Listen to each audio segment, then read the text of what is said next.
بسم اللہ الرحمن الرحیم۔ مدنی ان کو کہا جاتا ہے جو ہجرت کے بعد ہوں، چاہیں آپ اس وقت کسی غزوے میں ہو، کسی دوسرے شہر میں ہو، کسی دوسری بستی میں ہو، ہجرت کے بعد ہیں تو وہ آیت اور سورت کیا کہلائے گی؟ مدنی سورت یا آیت کہلائے گی۔ پہلی آیت اللہ تبارک و تعالی فرماتا ہے الف لام را، یہ حروف مقطعات کہلاتے ہیں، عین سین قاف الف لام میم الف لام را، یہ سب حروف مقطعات ہیں، الگ الگ حروف ہیں، اور اس کے اندر بھی ایک راز چھپا ہوا ہے جو اللہ اور اس کے رسول محمد رسول اللہ صلی اللہ علیہ وسلم کے درمیان محفوظ ہے۔ اچھا، یہ اشکال نہیں کیا جا سکتا ہے کہ جب قرآن کی ساری آیات کی تشریح ہو گئی تو حروف مقطعات کی بھی تشریح ہونی چاہیے؟ بھائی سب کچھ آپ کو بتا دیا جائے تو خالق اور مخلوق میں پھر فرق کیا رہے گا؟ کچھ راز بھی رہنے چاہیے۔ یہ راز روز محشر یا قیامت میں یہ راز کھلے گا، اور اس کے معنی جب سامنے آئیں گے تو اس کے بعد بندہ اور مخلوق عشش کریں گے۔ اس لیے یہ ایسے حروف نہیں ہیں جس پر دنیاوی احکامات موقوف ہوں اور جس کی نہ جاننے کی وجہ سے ہمارے دین میں یا ہماری شریعت پر عمل کرنے میں کوئی کمی رہتی ہو۔ اس لیے ان کے بارے میں اللہ کے نبی صلی اللہ علیہ وسلم کا حکم بالکل صریح ہے، حروف مقطعات کی تحقیق میں مت جاؤ، اس لیے کہ یہ راز ہے اللہ اور اس کے رسول کے درمیان۔ چلیے صاحب نہیں چلتے ان کی تحقیق میں، آگے دیکھتے ہیں۔ تلک آیات الکتاب الحکیم، اللہ فرماتا ہے یہ جو قرآن کے 30 پارے ہیں اور اس کے اندر آیتیں، یہ اس کتاب کی آیتیں ہیں جو بڑی پکی اور پختہ ہے، یعنی اس کتاب کے اندر کوئی خرد برد نہیں ہو سکتا، کوئی آیت اپنی طرف سے ایڈ نہیں کر سکتا ہے۔ بڑی سے بڑی کتابیں ہم نے دیکھی، اس کے اندر جو اللہ کی طرف سے نہیں ہے، چونکہ اس کی حفاظت کا وعدہ اللہ نے لے لیا۔ بڑی بڑی اچھی کتابوں میں جو ایڈیشن چھاپنے والے لوگ ہیں انہوں نے خرد برد کر دیا۔ اللہ کہتا ہے یہ کتاب ایسی نہیں ہے۔ کسی پبلشر کے اندر اتنی طاقت نہیں، کسی شاعر کے اندر اتنی طاقت نہیں، کسی سائنسداں میں اتنی طاقت نہیں کہ ایک آیت میں 2 لفظ بھی بڑھا کر کے دکھلا دے۔ آپ نے دیکھا ہوگا کبھی کسی پبلشر سے اگر کیسا گناہ ہو جاتا ہے یا غلطی ہو جاتی ہے کہ 1-2 لفظ ادھر ادھر ہو گئے تو فوراً پکڑ میں آ جاتی ہے نا، حافظ قرآن فوراً کہتا ہے یہ آیت صحیح نہیں ہے۔ کیوں؟ اس لیے کہ اللہ نے ذریعہ بنایا امت کے اور مخلوق کے سینوں کو، لہذا اب اس کے اندر کوئی بھی خرد برد نہیں ہو سکتی۔ اللہ کہتا ہے یہ پکی کتاب ہے۔ اکان للناس عجبا ان اوحینا الی رجل منہم ان انذر الناس وبشر الذین آمنوا ان لهم قدم صدق عند ربهم۔ یہ آیت ذرا کان کھول کر کے سمجھے، دماغ کی ساری پرتیں کھول لینا۔ میں نے موبائل آج اسی لیے لگایا ہے تاکہ یہ بات میں ریکارڈ کر سکوں اور قرآن کے اس پیغام کو لوگوں تک بھی سنا سکوں۔ ایک طبقہ وہ ہے جو یہ ماننے کے لیے تیار ہی نہیں ہے کہ حضور پاک صلی اللہ علیہ وسلم کو اللہ نے انسان بنایا ہے یا بشر بنایا ہے۔ ایک بڑا طبقہ ہے جو یہ کہہ رہا ہے، وہ تسلیم کرنے کو تیار نہیں ہے کہ نبی اور بشر دونوں ایک ساتھ جمع نہیں ہو سکتے، نبی بشر نہیں ہے۔ اچھا، ایک طبقہ وہ ہے جو یہ کہتا ہے کہ وہ ہم اور آپ جیسے، یعنی مرتبے میں ان کا مرتبہ کوئی ہم سے زیادہ نہیں ہے، یعنی 2 فریق ہے۔ ایک تو یہ کہتا ہے کہ بشر ہیں لیکن وہ بشر ایسے ہی ہیں جیسے ہم اور آپ، یعنی ان کے مراتب میں ہم سے زیادہ کوئی فوقیت نہیں ہے، ایک فرقہ یہ کہہ رہا ہے۔ اور ایک صاحب یہ کہہ رہے ہیں، وہ کہتے ہیں کہ بشر ہی نہیں، وہ تو ایک ملکوتی صفات میں ہیں، یعنی فرشتہ ہیں، نعوذ باللہ، یا فرشتے سے آپ یوں کہہ لیجئے کہ کوئی اور مخلوق ہے، بہرحال بشر نہیں ہے۔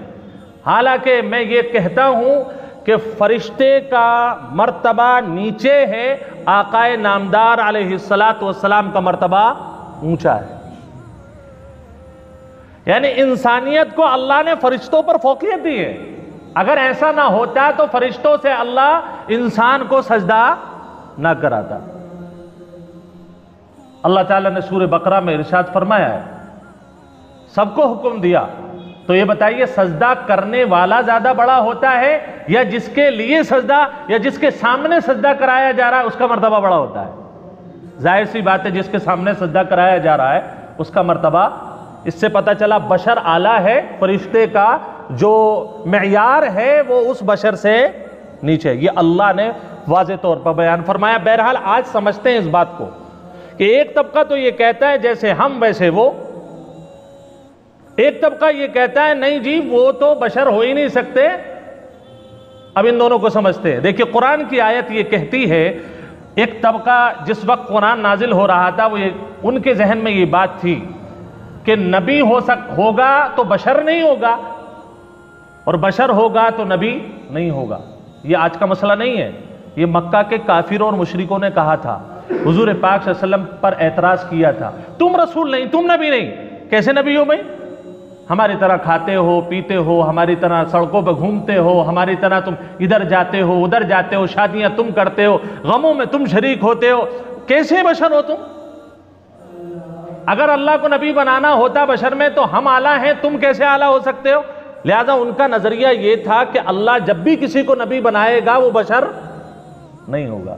اللہ نے اس کا جواب دیا، اکان للناس عجبا، کیا لوگوں کو اس بات پر تعجب ہے، ان اوحینا، کہ ہم وحی نازل کریں، الی رجل، رجل کے معنی مرد کے آتے ہیں۔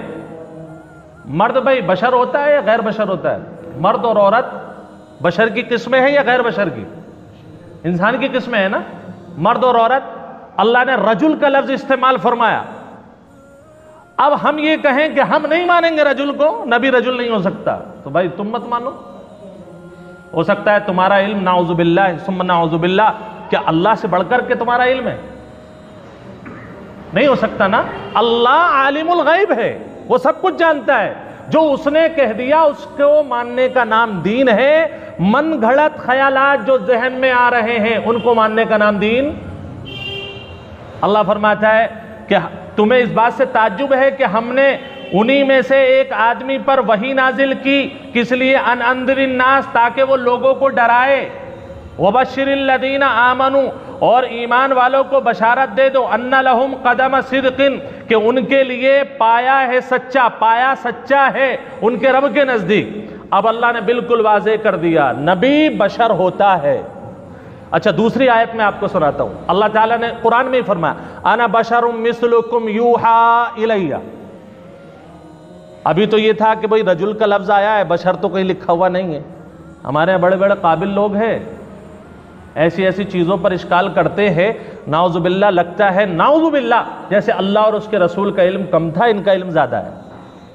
اگر قرآن سے ٹکراؤ گے تو کافر مرو گے۔ اللہ کے یہاں اللہ کا کلام، رسول اللہ صلی اللہ علیہ وسلم کی زندگی ہی ہمارے لیے دین اور ایمان ہے۔ میرا دل کیا کہہ رہا ہے، میرا ذہن کیا کہہ رہا ہے، اس کا کوئی اعتبار نہیں ہے۔ اللہ کہہ رہا ہے انا بشر مثلکم یوحی۔ اللہ کے نبی صلی اللہ علیہ وسلم سے کہلوایا گیا لوگوں سے کہو میں بشر ہوں، انا بشرم، انا کے معنی میں، بشرن کے معنی بشر، انا بشرم مثلکم، تمہاری طرح، یوحی الیہ، لیکن یہ بھی مت سمجھ لینا تمہارا میرا مرتبہ برابر ہے۔ یوحی الیہ، تمہارے طرف اللہ کی طرف سے وحی نہیں آتی ہے، میرے اوپر اللہ کی وحی آتی ہے۔ تو اللہ کے نبی صلی اللہ علیہ وسلم بشر ہیں، یہ بات کلیئر ہو گئی، لیکن بشر ایسے ہیں، نہ ہم ہیں، نہ آپ ہے، نہ کوئی صحابی ہے، نہ کوئی بزرگ ہے، ان کا مرتبہ بعد از خدا توئی قصہ مختصر۔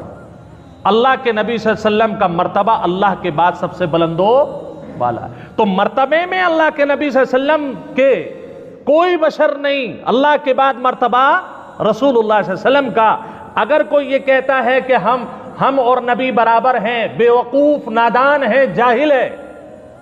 اور اگر کوئی یہ کہتا ہے کہ رسول بشر نہیں ہو سکتا، وہ اس سے بھی بڑا جاہل ہے۔